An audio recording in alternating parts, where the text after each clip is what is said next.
And That's all right. okay, I'm just a normal person that's very passionate about my country, and I know my rights within the law to protest. We've done protests here before, actually. We did a protest at Windsor Castle a few weeks ago around this very topic. Did you speak of any police officers? Yeah, they were absolutely fine. They actually said to us that we made their job very easy, but it was an organised protest, so they knew about it. Okay. Yeah. So, just to clarify for myself, this is not a protest. This is something spontaneous. Spontaneous, yeah. I was just walking through and how, if you were to keep shouting things, what would happen if I keep shouting? You may be removed from the palace site because of the Royal Parks legislation. Fine, but it depends on what you shout. If you shout something that would be deemed to be illegal, then we may be dealing with things in a different way, or calling the public order offence.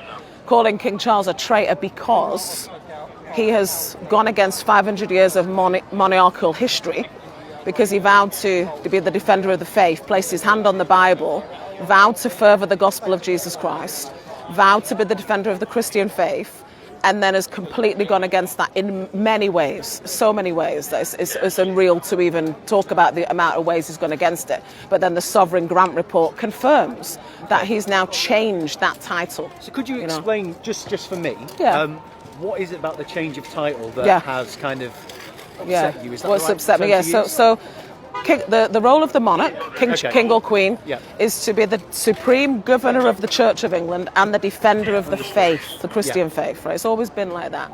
King Charles has changed it. Now, what King Charles has done on a repeated basis is the very Christian faith that he's supposed to be defending. He's shown that he's not defending that.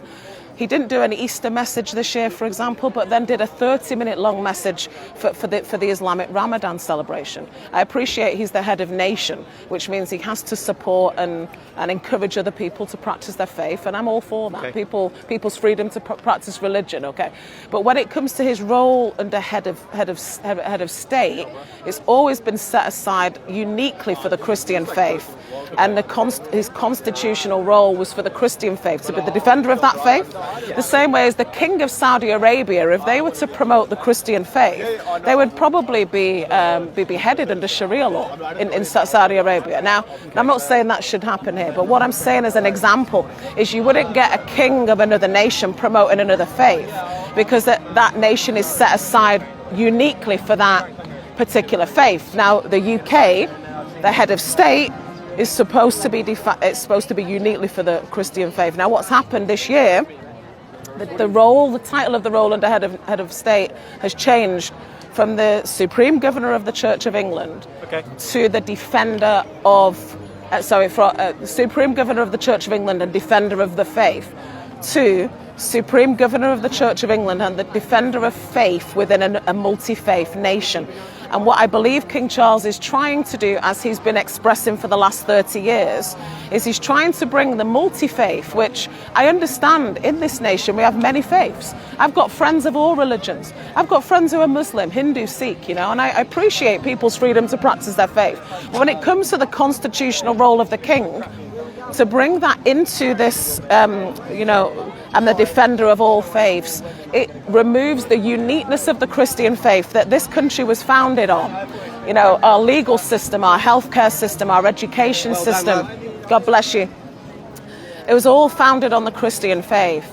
And I feel like King Charles is trying to rid away with that. And so that was what I was expressing to it. No, thank you for explaining that. I think it's important for us to understand.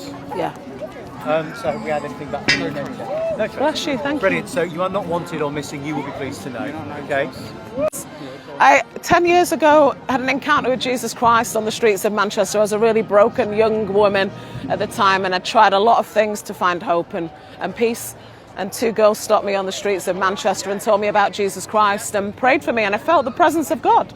And I then became a Christian. My life was changed and turned around, and now I'm a full-time Christian minister. I speak in churches and all of that. So I want to tell you, Jesus loves you. He died for you on the cross, and he wants you to know him personally and have a relationship with him. God bless you so much.